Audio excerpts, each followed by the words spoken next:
अगर मैं जीतती हूँ, लड़ती हूँ और अगर जीतती हूँ विक्रम विधानसभा से, तो जो हमारे विक्रम विधानसभा में बहुत समृद्धता थी। एक समय था कि बहुत अच्छे स्कूल थे, कॉलेजेस थे, आज जो है सो पीजी भी नहीं है वहाँ पे। तो मैं शिक्षा, जो वहाँ की शिक्षा है, स्वास्थ्य है, जो स्वास्थ्य के लिए बुज़ुर्ग बहुत दूर तक नहीं जा पाते हैं, जो ट्रॉमा सेंटर के जीर्णोद्धार के लिए प्रयास कर रहे हैं। डेफिनेटली हम चाहेंगे कि सबके साथ मिल करके जो हमारे पॉलिसी मेकर्स हैं, जो हमारे इसके लिए उत्तरदायी हैं, उनके साथ मिल करके इसको बनाया जाए। अभी क्या हो रहा है कि महिलाएं बहुत दूर दूर तक नहीं जा पा रही हैं, क्योंकि क्या होता है, पढ़ाई के लिए वहाँ पे अब 10वीं 12वीं हो जाएगी, उनकी शादी करनी पड़ती है, हायर क्लासेस के लिए नहीं जा पाते हैं, जो अफोर्ड नहीं कर पाते हैं सुरक्षा। तो मैं चाहूँगी कि लड़कियों के लिए सुरक्षा की व्यवस्था हो कॉलेजेस में, स्कूल्स में। मेरे साथ विक्रम विधानसभा की एक ऐसी महिला हैं जिन्हें पूरे विक्रम विधानसभा के लोग सामाजिक कार्यकर्ता के रूप में जानते हैं।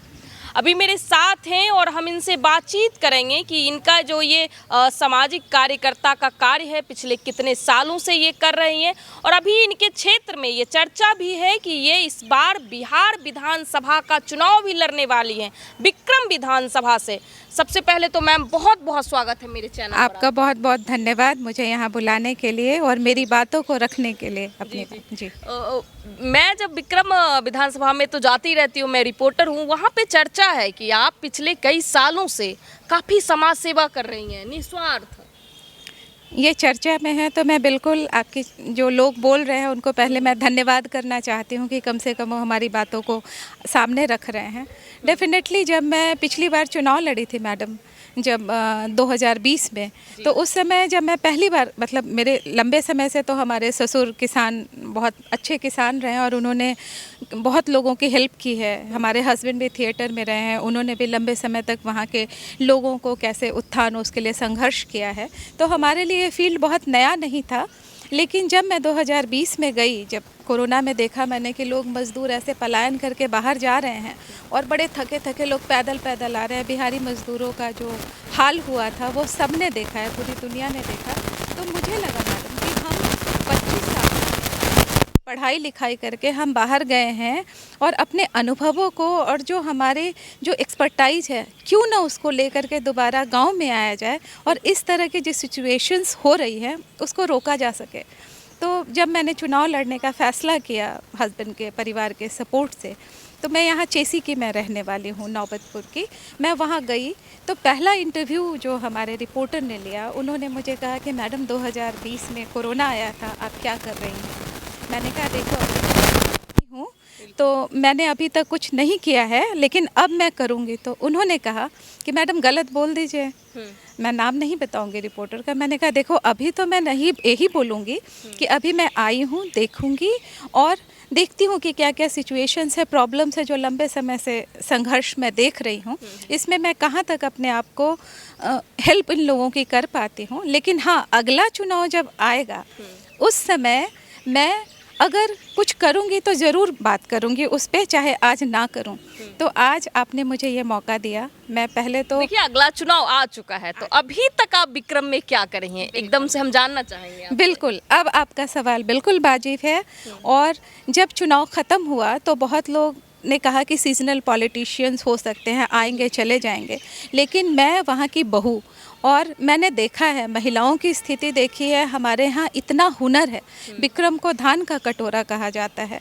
तो मैंने वहाँ जा कर के जो अलग अलग मुद्दे थे, जिस पे हर 5 साल के बाद बात होती है, हर 5 साल के लिए रिबन भी कटता है, लेकिन हर 5वें साल फिर चुनाव का वही मुद्दा बनता है। ये पिछले कई चुनावों से ऐसा हो रहा है। तो मुझे लगा कि ये जो मुद्दे हैं, काश इनको अगली बार ये मुद्दा ना बनाया जाए। मुझे इसके लिए प्रयास करना चाहिए। पहला मुद्दा वहाँ पे विक्रम ट्रॉमा सेंटर का था, जो 2001 से बना हुआ है और वो बन के जीर्ण शीर्ण अवस्था में पड़ा हुआ था। एम्बुलेंस तक एक्सपायर्ड हो चुका है उसका जो नंबर प्लेट है, और वहाँ पे एक प्राथमिक स्वास्थ्य केंद्र चल रहा था। बहुत टीपी ठाकुर सर की ऐसी उन्होंने शुरू किया था जब बनाया था। तो उस समय ये उद्देश्य था कि एक्सीडेंट होता है, ऐसे उधर कनेक्ट करता है, तो कम से कम 5 किलोमीटर के अंदर उनको अगर 5 मिनट में अगर उनको वैसा मिल जाएगा तो आईसीयू मिल जाए या ऑक्सीजन मिल जाए तो ये कम से कम लाइफ को बचाया जा सकता है। मैं महिला हूँ और मैं जानती हूँ कि अगर घर का पुरुष चला जाता है छोटे से एक्सीडेंट या किसी का कारणवश, तो महिलाओं की और बच्चों की क्या स्थिति होती है। अब विक्रम के जनता को लेकर नितिन गडकरी से क्यों मिली थी? मैं आप पे रिसर्च करी तो मुझे ये भी पता चला। तो इस विक्रम ट्रॉमा सेंटर का मुद्दा पहले अगर आप मुझे इजाज़त दे तो मैं कंप्लीट कर देती हूँ। हाँ, तो इसमें क्या हुआ कि मैं गांव-गांव गई, गांव-गांव में जितने भी लोग थे मैंने कहा कि मैडम अगर ये जनता का मुद्दा बनेगा तो लोग सुनेंगे, नेता सुनेंगे, क्योंकि 5 साल बाद वोट मांगना है। अगर राजनीतिक मुद्दा बन जाएगा जो अभी तक बनता रहा तो कुछ नहीं होगा। तो गांव-गांव में हम लोगों ने एक कलम सत्याग्रह नाम दिया। हर महिलाएं पुरुष सबसे सिग्नेचर लिए कि आपको ट्रॉमा सेंटर चाहिए। उन सिग्नेचर्स को हमने कलेक्ट किया, अराउंड 40,000 सिग्नेचर्स थे।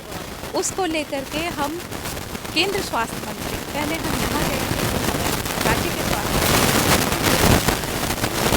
जो भी सिचुएशंस थी उन्होंने एक्सप्लेन किया कि अच्छा बन जाएगा। फिर हमें लगा कि थोड़ा सा ऊपर जाना चाहिए तो प्रेशर आएगा। फिर हम लोग मनसुख मांडविया सर स्वास्थ्य मंत्री थे, उनके पास गए। भारती पवार मैडम थी स्टेट स्वास्थ्य मंत्री, वहाँ पे उनके पास हम गए। उन लोगों ने यहाँ पे चिट्ठी भी भेजी और एक काम शुरू भी हुआ था कि क्यों नहीं बन रहा। डिफरेंट रीजन्स थे, वो तो मैं नीति निर्धारण में थी नहीं, हम तो प्रयास कर सकते थे, लेकिन वो अभी भी जारी है।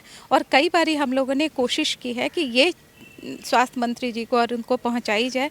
और ये चुनाव में फिर मुद्दा है, अनफॉर्चुनेटली शिलान्यास हुआ है कि फीता कटा, ये बस इतना ही चलता रहता है। और उसके बाद भी हमारा प्रयास जारी रह गया, पहला था। अभी और मुद्दों के पहले जैसे आपने कहा नितिन गडकरी जी से क्यों मिली, यहाँ पे क्या हुआ, NH 139 जो है पीछे 2024 के एंड में एक बारी अनाउंस भी हुआ था कि वो बनेगा, जिसके कारण दुर्घटनाएं भी बहुत ज़्यादा होती है औरंगाबाद से लेकर के इस तरफ। तो कई लोग हमें कह रहे थे कि मैडम अगर एक बारी हम लोग मिलकर के प्रयास करें तो ये उन तक बात पहुंचनी चाहिए, हमारी बात को। तो हम लोगों ने कहा कि ठीक है, आप बताइए, मुझे लिख के दीजिए, तो हम आपकी बात को उनके पास रखेंगे।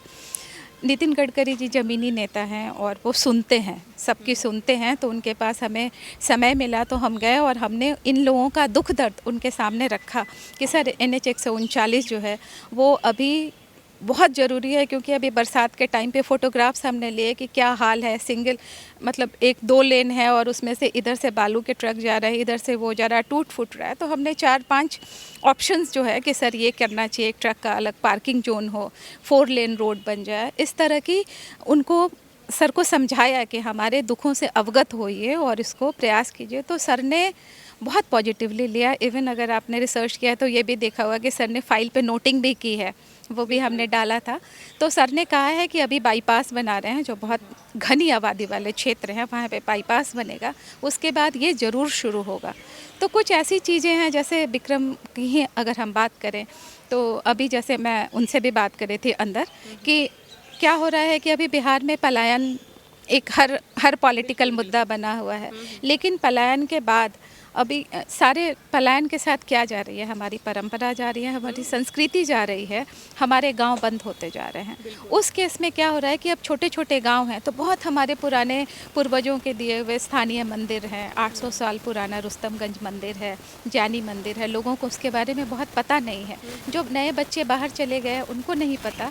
तो मेरा ये ध्येय रहा कि मार्गदर्शक सम्मान सह धरोहर संरक्षण अभियान किया जाए, जिसमें इन जो मंदिर हैं या जो हिस्टोरिकल प्लेसेज हैं उसको डिजिटलाइज किया जाए। वहाँ के जो स्थानीय नागरिक, जो बुज़ुर्ग हैं, 5 साल पहले, अभी जैसे 95 साल 90 साल के बुजुर्ग हैं, वो 5 साल बाद हमें इसको बताने के लिए नहीं रहेंगे, तो इसको पता कैसे चले। तो हमने उनको सम्मानित किया, जो भी हमारे बुजुर्ग हैं, गांव जाके, जैसे गंभीर बाबा अराप में जाके किया, ऐसे ही वन मंदिर में किया, वन देवी मंदिर में किया। तो उस तरह से बुजुर्गों को सम्मानित करके उनके मुख से इसकी हिस्टोरिकल जो मान्यता है उसको जाने जाए, उसको डिजिटलाइज किया जाए। आप लोगों ने इसमें बहुत सहयोग मिला है मुझे, जो डिजिटल मीडिया वाले लोग हैं उन्होंने फिर उसको डिजिटलाइज करके और उसको एक वेबसाइट पे रखा जाए, जिससे क्या होगा कि आज मैं अब देखती हूँ मैडम, 4 साल पहले हमने गंभीर बाबा प्रांगण में किया था, या डिहरी गांव में किया था, कैलाश धाम में।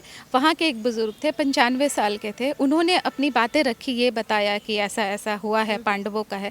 आज वो नहीं है, पर उनकी बातें अब अगर हमारे आगे के लोग जानेंगे तो जानेंगे कि यहाँ पे ये था, और इसका यही एक उद्देश्य नहीं था। एक उद्देश्य जो, जैसे मैंने कहा कि टूरिज़्म, अगर बाहर के लोगों को जानी है या जो लोग हैं उनको पता चलेगा कि 800 साल पुराना मंदिर है, उसको देखने जाएं। जैसे उलार्क मंदिर है, अभी इस पे इतनी बातें हो रही है, वहाँ पे भी हमने किया था।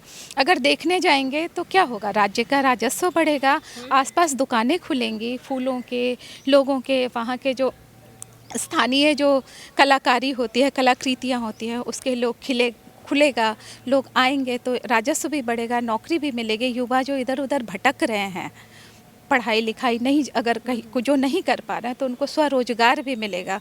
हर जगह सरकारी नौकरी मिले, ये पॉसिबल नहीं है। तो उसमें हम लोग इसके लिए प्रयास कर रहे थे। तीसरा प्रयास हम लोग, जैसे अभी रानी तालाब नहर, मैं तो जल संरक्षण से जुड़ी हूँ, आपको पता ही है, जल माँ पे किताब भी लिखी है मैंने। हाँ, तो लोग मुझे जल माँ के नाम से बहुत लोग जानते हैं। तो वहाँ पे रानी तालाब मनेर का पूरा उड़ा ही नहीं हुआ था। तो अगर मैं आपको तस्वीर दिखाऊंगी तो वहाँ के नागरिकों ने दिखाया, पूरा कूड़ा करकट भरा हुआ था। तो हमने कहा कि ये क्यों नहीं हो रहा है। तो हर चीज़ पॉलिसी मेकिंग में हो, लेकिन उन लोगों को जानना भी ज़रूरी है कि क्यों नहीं हो रहा है। तो हम लोगों ने कहा कि अगर आपको समस्या है तो आप लिख के दीजिए। फिर हमने एप्लीकेशन लिखा, गांव-गांव में, नगर में जाके हमने उनसे हस्ताक्षर करवाए, वो चिट्ठी हमने यहाँ दी। लेकिन भगवान की कृपा मानिए या उन लोगों का भाग्य मानिए या सामूहिक प्रयास को बोलिए, लेकिन उसके बाद टेंडर हुआ, उड़ाही हुई। आज वो नहर, मुश्किल से 2 महीने पहले फरवरी में ये ऐसा हाल था, आज वो हर तरफ पानी है, खेतों की सिंचाई हो रही है। आज हम रेन वाटर हार्वेस्टिंग, भूमिगत जल संवर्धन, संरक्षण की बात करते हैं, उसमें इसका बहुत बड़ा रोल है। तो छोटी छोटी चीज़ें, कई चीज़ें, जैसे एक और मैं प्रयास बताऊं, बिहार का बोलती हूँ मैं, विक्रम के अलावे, जैसे वैशाली है। वैशाली विश्व का प्रथम गणतंत्र का है, लेकिन बाहर अगर नेट पे देखिए या कहीं देखिए तो कोई एथेंस की बात करेगा, कोई कहीं की बात करेगा। तो हमें लगा कि अगर हम बच्चों को पढ़ाएंगे, इससे अच्छा हर जगह एक प्रतिमा स्थापित हो रही है, रामानुजन सर की हुई, कहीं हुई, तो वैशाली में भी एक विश्व के प्रथम गणतंत्र की स्टैचू ऑफ वर्ल्ड रिपब्लिक प्रतिमा स्थापित हो। उसके लिए हमने पदयात्राएं की, लोगों को ले करके। नड्डा सर थे उस समय, उनको वैशाली आना था, या लेकर के जो tourism minister Shripad Naik sir थे, सबको हम लोगों ने इनकी चिट्ठियां दी। अभी भी अगर रिसर्च आपने किया है तो देखा ही होगा कि अभी भी उस पे आता है स्टैचू ऑफ वर्ल्ड रिपब्लिक के लिए। लंबे समय से हम लोग मिल कर के प्रयास कर रहे हैं। तो मेरा ये कहना, एक और जो मैं कहूँ कि बिहार जैसे कृषि प्रधान है, और विक्रम जैसे मैंने शुरू में बोला कि धान का कटोरा कहा जाता है, लेकिन आज जो है सो कृषि हो रही है, लेकिन लोग किस पे निर्भर हैं? धान, गेहूँ। आज बारिश होती है या पानी नहीं आता है तो क्या होता है?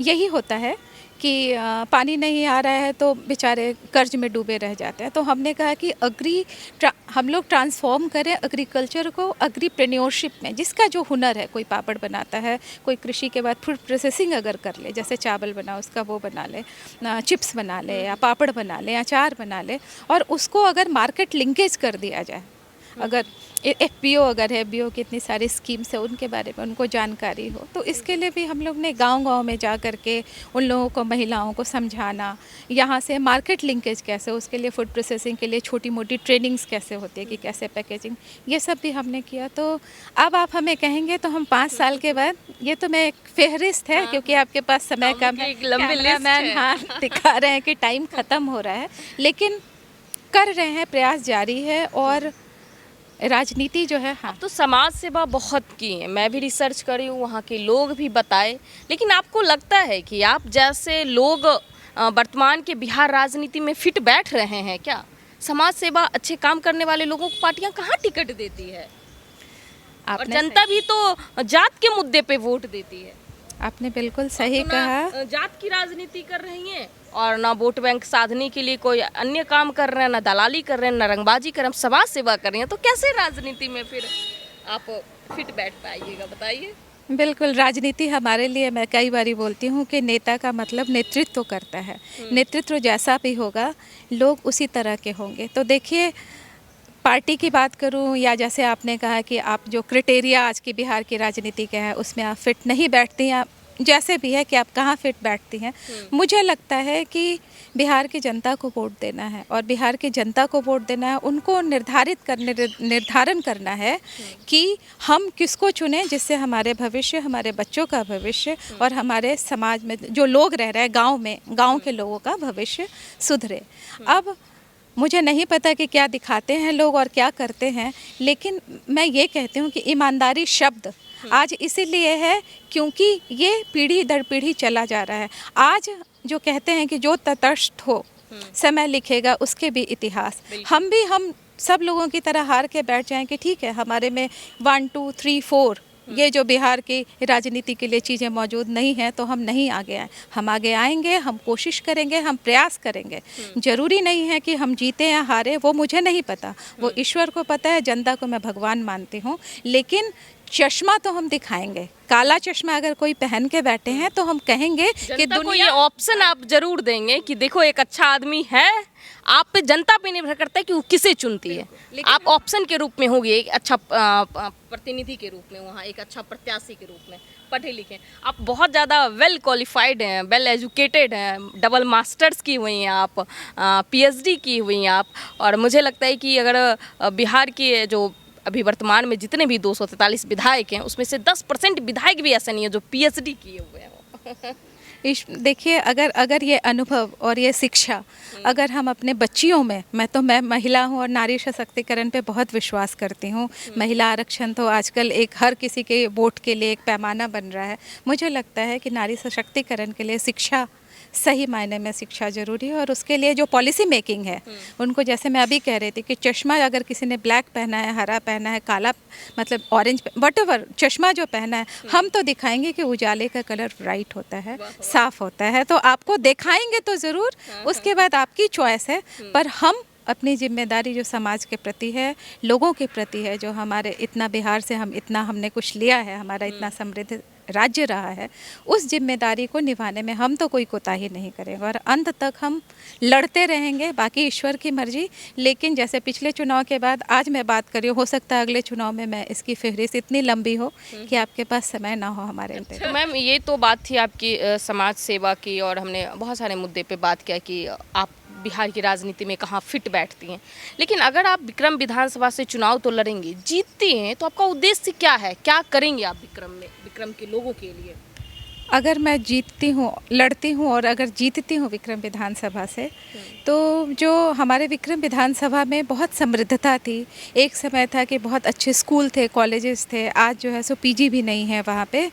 तो मैं शिक्षा, जो वहाँ की शिक्षा है, स्वास्थ्य है, जो स्वास्थ्य के लिए बुज़ुर्ग बहुत दूर तक नहीं जा पाते हैं, जो ट्रॉमा सेंटर के जीर्णोद्धार के लिए प्रयास कर रहे हैं, डेफिनेटली हम चाहेंगे कि सबके साथ मिल करके जो हमारे पॉलिसी मेकर्स हैं, जो हमारे इसके लिए उत्तरदायी हैं, उनके साथ मिल करके इसको बनाया जाए। तीसरा जो है महिलाओं की सुरक्षा। अभी क्या हो रहा है कि महिलाएं बहुत दूर दूर तक नहीं जा पा रही हैं, क्योंकि क्या होता है पढ़ाई के लिए वहाँ पे अब 10वीं 12वीं हो जाएगी, उनकी शादी करनी पड़ती है, हायर क्लासेस के लिए नहीं जा पाते हैं, जो अफोर्ड नहीं कर पाते हैं सुरक्षा। तो मैं चाहूँगी कि लड़कियों के लिए सुरक्षा की व्यवस्था हो, कॉलेजेस में, स्कूल्स में, वो लोग निर्भीक होकर के कर पाएँ। और चौथा जो मेरा फोर्टे रहा है, मुझे चाहिए कि आज अगर सरकारी नौकरी नहीं है, बहुत लोग घर बैठे हैं, कुछ नहीं कर रहे हैं, मुझे चाहिए कि लोगों में एंटरप्रेन्योरशिप, जो आज का ज़माना है, बिल्कुल स्वरोजगार की तरफ सबको आगे बढ़ना चाहिए। और जो हमारे यहाँ हुनर है, जो हमारे यहाँ बहुत बहुतायत में उपलब्ध है, उसको कैसे उद्यमिता, कृषि उद्यमिता मैं बोलूँगी कि उसको कैसे कृषि उद्यमिता की तरफ ले करके और मार्केट के साथ, जो देश विदेश में मार्केट है, उसके साथ लिंकेज किया जाए, उसका प्रयास किया जाए। साथ में जो हमारे पुरानी धरोहरें हैं, जिसके लिए भी मैं प्रयासरत हूँ, उसको पूरी तरह से लेके जाया जाए, समाज, देश के सामने लेके जाए, देश के लोगों के तक वो पहुँचे, जिससे टूरिज़्म की तरफ डेवलप हो। ये सब कुछ चीज़ें हैं जिस पे मैं बहुत अच्छे से वर्क करना चाहूँगी। नारी सशक्तिकरण मेरा सबसे बड़ा मुद्दा है, क्योंकि महिलाओं का सशक्तिकरण पुरुष ना करे, महिलाओं में इतनी क्षमता मौजूद हो और इतने वो कर पाएँ कि जैसे अभी हम लोग डिस्कस कर रहे थे आरक्षण की, महिला आरक्षण की, तो मुझे लगता है कि महिलाओं में इतनी इतनी कैपेबिलिटी होनी चाहिए, इतना कॉन्फिडेंस होना चाहिए कि वो पुरुष के साथ साथ मिला करके अपने परिवार, अपने आसपास के लोगों को, अपने परंपरा के साथ साथ जो है सो देश विदेश में जा करके अपने हुनर का भी प्रदर्शन कर पाएँ। तो मेरे महिलाओं को राजनीति में क्यों आना चाहिए? एक लाइन में अगर हम आपसे पूछें ये बात तो। देखिए, महिलाओं को राजनीति में इसलिए आना चाहिए कि अगर वो नेतृत्व में आएंगी तो हमारी 50% महिलाएं हैं। अगर हमारे को कोई ज़रूरत है या अगर हम आरक्षण के भागीदार क्यों हो रहे हैं? क्योंकि हम राजनीति में नहीं हैं। अगर हम लोग भी बराबर की हिस्सेदारी होती, कहते हैं कि अगर हम जितने पॉपुलेशन है हमारा, अगर हम लोग भी बराबर में हो तो हमारे जो अलग अलग मुद्दे हैं वो हम लोग ज़्यादा सेंसिटिव होकर सोच पाएंगे और जितना महिलाओं के लिए बेहतर सोच सकती हैं कि उनकी क्या असुरक्षा की है या कैसे वो आगे बढ़ें। कैसे, अगर मैं जैसे MSME में हूँ तो मैं देखती हूँ मैडम कि कई इंडस्ट्रीज़ वगैरह में क्या होता है कि उन लोगों को, जो महिलाएं हैं वो एजुकेटेड होती हैं, उनको फ्रंट लाइन में नहीं रखा जाता है। वो रिसेप्शन से लेकर के सेकंड लाइन में है क्योंकि वो डिसीजन मेकिंग के लिए उनकी कैपेबिलिटी नहीं होती है, नहीं समझा जाता है। तो अगर महिलाओं को अगर हम नेतृत्व कर्ता बनाएंगे तो मुझे लगता है कि उनका जो आसपास की जो लड़कियां हैं वो सीखेंगी, डरेंगी नहीं, आगे बढ़ेंगी। उनमें भी ये कॉन्फिडेंस आएगा कि मैं समाज को और देश को किस तरह से महिलाओं को साथ लेकर के सुधार सकती हूँ। तो जहाँ पे युवा पॉपुलेशन। सवाल मेरा ये रहेगा कि विक्रम की जनता को आप क्या कहना चाहेंगे? अब अपने क्षेत्र की जनता को क्या संदेश देंगे? मैं इतना ही संदेश देना चाहूँगी कि 5 साल के बाद आपके पास सुअवसर आया है। आप ही निर्णायक हैं, पहले भी थे, आज भी हैं। अगर आप आज सही चुनाव करेंगे तो 5 साल आप जो अभी पीछे की जो समस्याएं हो रही हैं, सही चुनाव करेंगे तो इन समस्याओं को सब मिलकर के डट कर सामना करेंगे और मुझे लगता है कि अगले चुनाव में ये मुद्दा नहीं बनेगा। बाकी आप भगवान हैं, आप मतदाता हैं और आपके लिए मतदान सोच करके करिए। ये आपको एकमात्र मौका मिलता है 5 सालों में जिसमें आप अपने बच्चों का भविष्य सुधार सकते हैं। तो शॉर्ट टर्म की सोच ले करके अपने बच्चों का भविष्य मत बिगाड़िए, जिससे बच्चे बाहर की तरफ जाएं और हमारा गांव का गांव खाली हो। मैं तो इतना ही संदेश दूंगी मैम। तो देखिए, मेरे साथ बातचीत करने के लिए डॉक्टर ममतामयी प्रियदर्शनी जी थी। इन्होंने अपनी बात रखा, ये कहा कि हम एक अच्छे प्रत्याशी के रूप में विक्रम के लोगों को ऑप्शन देंगे, बाकी चुनना ना चुनना उनका काम है। बहुत अच्छा लगा मैम आपसे बातचीत करके, बहुत बहुत धन्यवाद। मुझे भी बहुत अच्छा लगा। धन्यवाद आपका कौशिक।